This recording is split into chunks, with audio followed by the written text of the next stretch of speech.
One doesn't blurt these things out to people. Cecily and Gwendolyn are perfectly certain to be extremely great friends. I'll bet you anything you like that half an hour after they've met, they will be calling each other sister. Women only do that when they have called each other a lot of other things first. Now, my dear boy, if we went to go get a good table at Willis, we really must go dress. Do you know it's nearly 7? Oh, it is always 7. I'm hungry. I never knew you when you weren't. What shall we do after dinner? Go to a theater? Oh no, I loathe listening. Well, let us go to a club.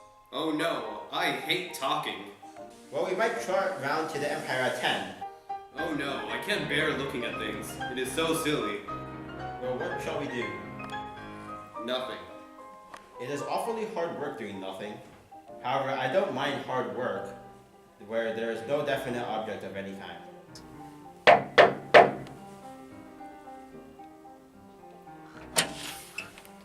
Miss Fairfax.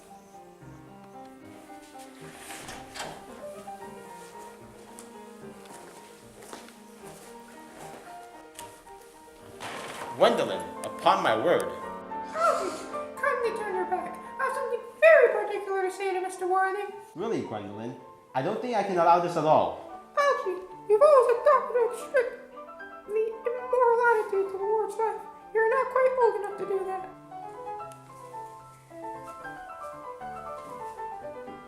My own darling. Ernest, we may never be married. From the expression on Mama's face, I fear we never shall. Few parents nowadays pay any regard to what their children say to them. The old-fashioned respect for the young is a dying out. Whatever influence I ever had over Mama, I lost at the age of 3. But although she may prevent us from becoming man and wife, I may marry someone else, and marry often. Nothing that she can possibly do can alter my eternal devotion to you. Dear Gwendolyn. The story of your romantic origin, as related to me by Mama, with unpleasing comments, has naturally stirred the deeper fibers of my nature. Your Christian name has an irresistible fascination. The simplicity of your character makes you exquisitely incomprehensible to me. Your town address at the Albany I have. What is your address in the country? The Manor House, Woolton, Hertfordshire. There's a good postal service, I suppose. It may be necessary to do something desperate, that of course will require serious consideration. I will communicate with you daily. My own one. How long do you remain in town? Till Monday. Good. Algy, you may turn around now. Thanks, I've turned round already. You may also ring the bell. You'll let me see you to your carriage, my darling? Certainly. I'll see Miss Fairfax out. Yes, sir.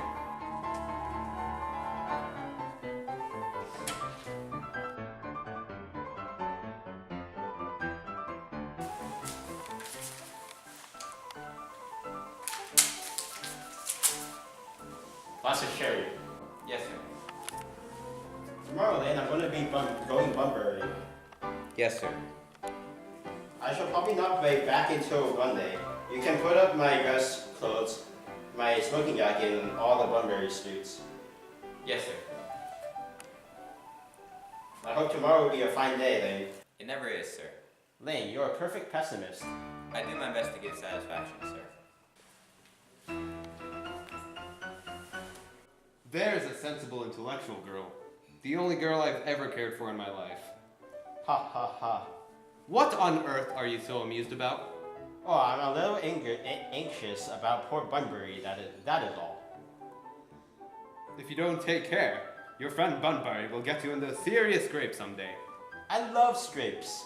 They're the only things that are never serious. Oh, that's nonsense, Algy. You never talk anything but nonsense. Nobody ever does.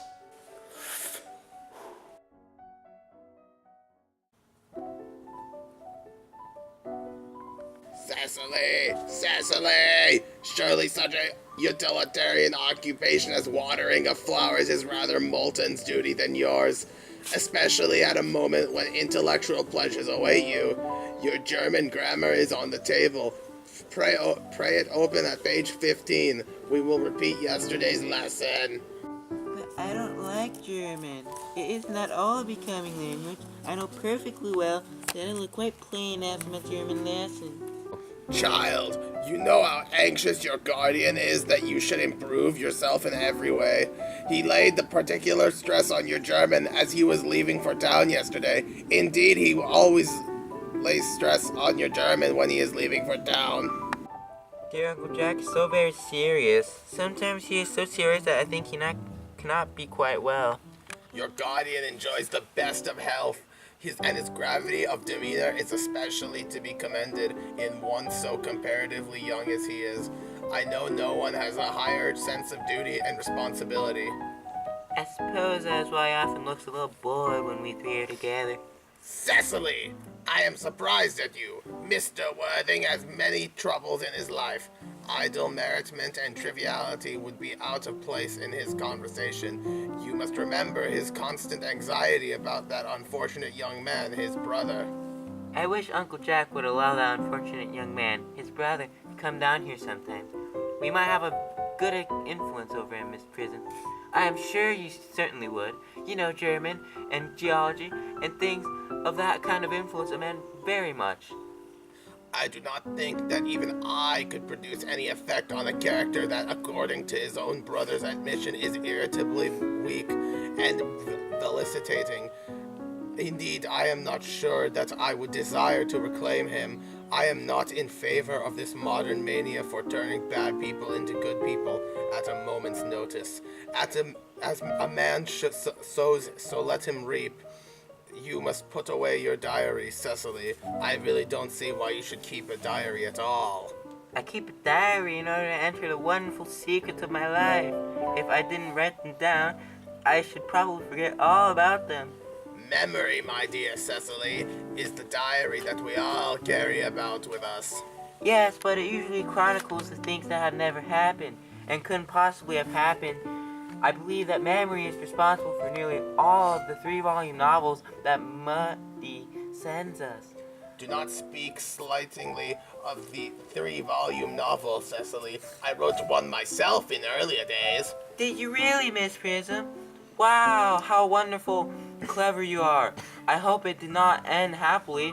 I don't like novels that end happily. They depress me so much. The good ended happily and the bad ended unhappily. That is what fiction means. I suppose so, but it seems very unfair. And was your novel ever published? Alas, no. The manuscript unfortunately was abandoned. I used the word in the sense of lost or mislaid. To your work, child. These speculations are profitless. But I see dear Dr. Trosple coming up through the garden. Dr. Chasuble! This is indeed a pleasure. And how are we this morning, Miss Prism? You are, I trust, well? Miss Prism has been complaining of a slight headache. I think it would do her so much good to have a short stroll with you in the park, Dr. Chasuble. Cecily, I have not mentioned anything about a headache. No, dear Miss Prism, I know that, but I felt instinctively that you had a headache. Indeed, I was thinking about that, and not about my German lesson, when the rector came in. I hope, Cecily, you are not inattentive. Oh, I am afraid I am. That is strange. Were I fortunate enough to be Miss Prism's pupil, I would hang upon her lips. I spoke metaphorically. My metaphor was drawn from bees. Aha. Mr. Worthing, I suppose, has not returned from town yet. We do not expect him till Monday afternoon. Ah, yes, he usually likes to spend his Sunday in London. He is not one of those whose sole aim is enjoyment, as by all accounts, that unfortunate young man, his brother, seems to be. But I must not disturb Ageria and her pupil any longer. Ageria, my name is Letitia, Doctor. A classical allusion merely, drawn from the pagan authors. I shall see you both, no doubt, at evening. I think, dear Doctor, I will have a stroll with you. I might have a headache after all, and a walk might do it good. With pleasure, Miss Prism, with pleasure. We might go as far as the schools and back. That will be delightful. Cecily, you will read your political economy in my absence. The chapter on the fall of rupee you may omit. It is somewhat too sensational. Even these metallic problems have their melodramatic side. Horrid political economy. Horrid geography. Horrid German. Mr. Ernest Worthing has just driven over from the station. He has brought his luggage with him. Mr. Ernest Worthing, B4, the Albany W. Uncle Jack's brother? Did you tell him Mr. Worthing was in town? Yes, miss. He seemed very much disappointed. I mentioned that you and Miss Prism were in the garden. He said he was anxious to speak to you privately for a moment. Ask Mr. Ernest Worthing to come here. I suppose you had better talk to the housekeeper about a room for him. Yes, miss. I've never met any really wicked person before. I feel rather frightened. I'm so afraid he will look just like everyone else. He does. You're my little cousin Cecily, I'm sure. You are under some strange mistake. I'm not little. In fact, I believe I'm more than usually tall for my age. But I'm your cousin Cecily. You, I see from your card, are Uncle Jack's brother, my cousin Ernest, my wicked cousin Ernest. Oh, I am not really wicked at all, cousin Cecily. You mustn't think that I am wicked. If you're not, then you have certainly been deceiving us, all in a very inexcusable manner. I hope you have not been leading a double life, pretending to be wicked and being really good all this time. That would be hypocrisy.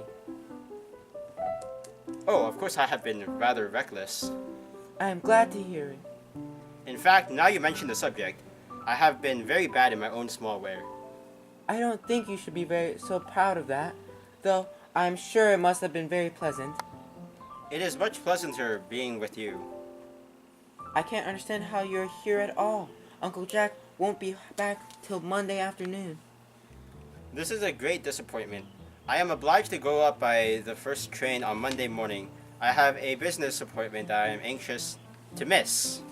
Couldn't you miss it anywhere but in London? No, the appointment is in London. Well, I know, of course, how important it is not to keep a business engagement if one wants to retain any sense of beauty of life, but still, I think you had better wait till Uncle Jack arrives. I know he wants to speak to you about your emigrating. About my what? You're emigrating. He has gone up to buy your outfit. I certainly wouldn't let Jack buy my outfit. He has no taste in neckties at all. I don't think you'll require neckties. Uncle Jack is sending you to Australia.